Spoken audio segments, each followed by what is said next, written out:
Well, welcome back to the 2-minute drill here on Fat Daddy Sports. I'm your Fat Daddy host, Craig, and today we are going to play a little fantasy football buy or sell. We're going to take a look at some of the biggest names around the league, and I will be telling you if I am buying or selling them here in the 2026. So up first is Mr. Consistency himself, CMC, Christian McCaffrey.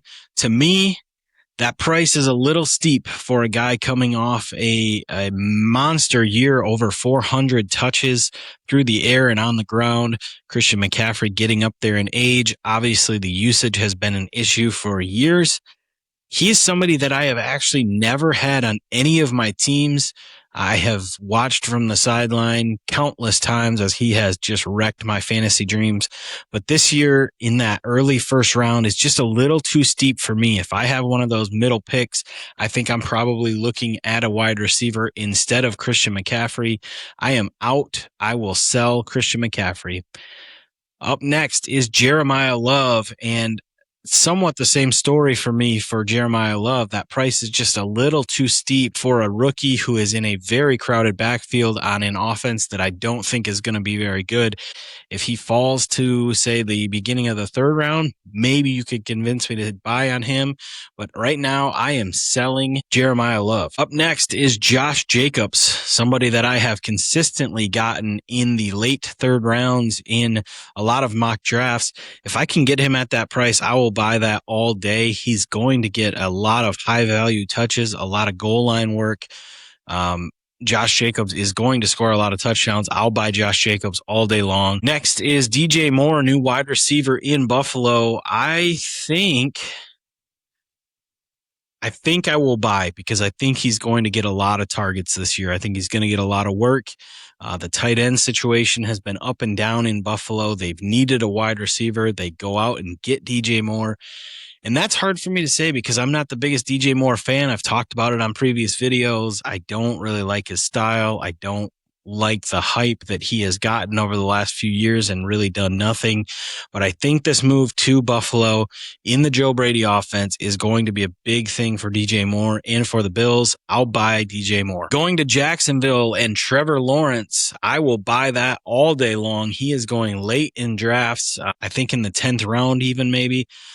And I will buy Trevor Lawrence. He was a top 5 quarterback last year at the position in a Liam Cohen offense. Somebody who has now had a second year to learn the whole offense and get more comfortable with it. We saw a lot of good things out of Trevor Lawrence, and I think he's going to take another step this year. I'll buy Trevor Lawrence late in drafts, and I will wait and not take one of those elite quarterbacks at the top of the draft. Staying with the quarterback position is Drake Maye, and if I have the chance to take Drake Maye, I think in the 5th round, is where he's kind of going. I'll take Drake Maye. I think his rushing gives you such a safe floor every week. I think the addition of A.J. Brown is going to do some big things for his explosive plays and big plays. I'll take Drake Maye on my team. Quinshon Judkins, a lot of question marks around him and that Browns offense. New head coach Todd Monken comes over from Baltimore where he was the OC. Judkins showed a lot of good things as a rookie running back. I think his price is pretty fair right now, and I think I would buy on Quinshon Judkins. If I could get him as maybe my running back 3 and take some of that question off of my plate as, I don't need him to perform for me every week. If he goes off, great. I've got him. I think I'd buy Judkins. Going to Chicago in one of the league's better offenses, Rome Odunze, wide receiver. I am out on Rome Odunze. A lot of question marks there in Chicago. Who is going to be the main target leader? Who is the best target for Caleb Williams? And I just don't know if it's Rome Odunze, if it's Luther Burden, if it's Colston Loveland, if the run game's going to be even better this year. I'm not sure. So I'm just out on Odunze. I'm really kind of out on the Bears offense in general, with the exception of maybe DeAndre Swift. Just too many questions for me right now. Tetairoa McMillan in Carolina. They say that they're going to move him all over the place, move him into the slot, and he is a big boy to be playing in that slot. I think anytime you could get a good receiver playing in that slot position, it leads to good things for fantasy football. I'll take Tetairoa McMillan all day. I loved him coming out of college. Was really high on him last year, and I think he's going to do big things this year. I'll buy Tetairoa McMillan. Back to Cleveland, Harold Fannin Jr., tight end, showed a lot of good things last year in a breakout season for the Browns. This year, they bring in Todd Monken, who obviously worked with Mark Andrews, Isaiah Likely in Baltimore, and I don't know. I think that price might be just a little too high for Harold Fannin Jr. I think I'm out. I think I'd rather wait another round and go get a Tucker Kraft, or even wait another couple rounds and get some of those later tight ends like George Kittle or Travis Kelce or Isaiah Likely. I think I'm out on Fannin this year. To Kansas City for a pair of teammates, Rashee Rice and Patrick Mahomes.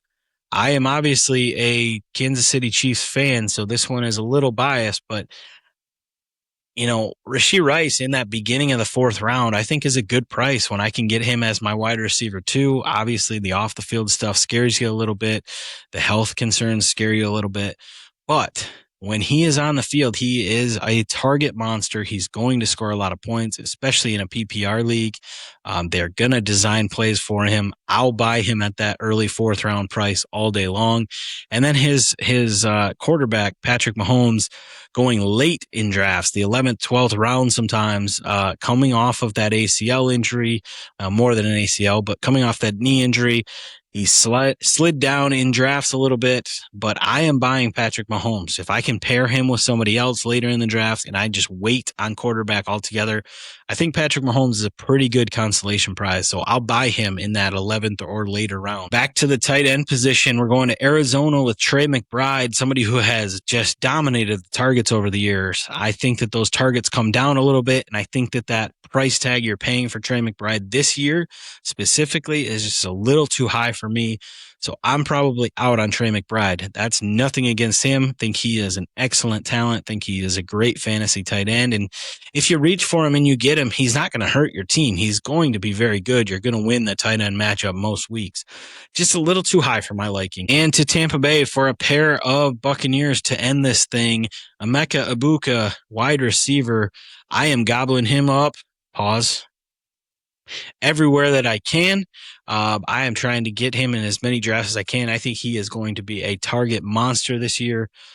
A lot of weird things going on with Baker Mayfield and his contract situation, but right now looks like talks are kind of tabled until the end of the year. Baker's going to play. I think Egbuka is going to just dominate targets this year and have a big year for the Buccaneers. So I'll take him as my wide receiver 2, or even if I end up with him as my wide receiver 1, I feel pretty good because I'll have a loaded backfield at that point in the draft. And then his teammate in the backfield, Bucky Irving. Bucky is somebody who I was all about 2 years ago. Last year was a very iffy year. This year, I think, is going to be even more iffy. And his price tag in that early 4th, late 3rd, kind of depends on your league.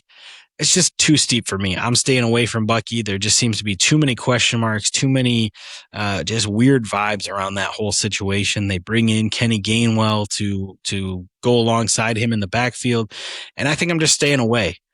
What do you guys think? Who are the players of this list that you're buying and selling? Who are some guys that you are not leaving your draft without? Let me know down in the comments, and I'll catch you guys on the next one. See ya.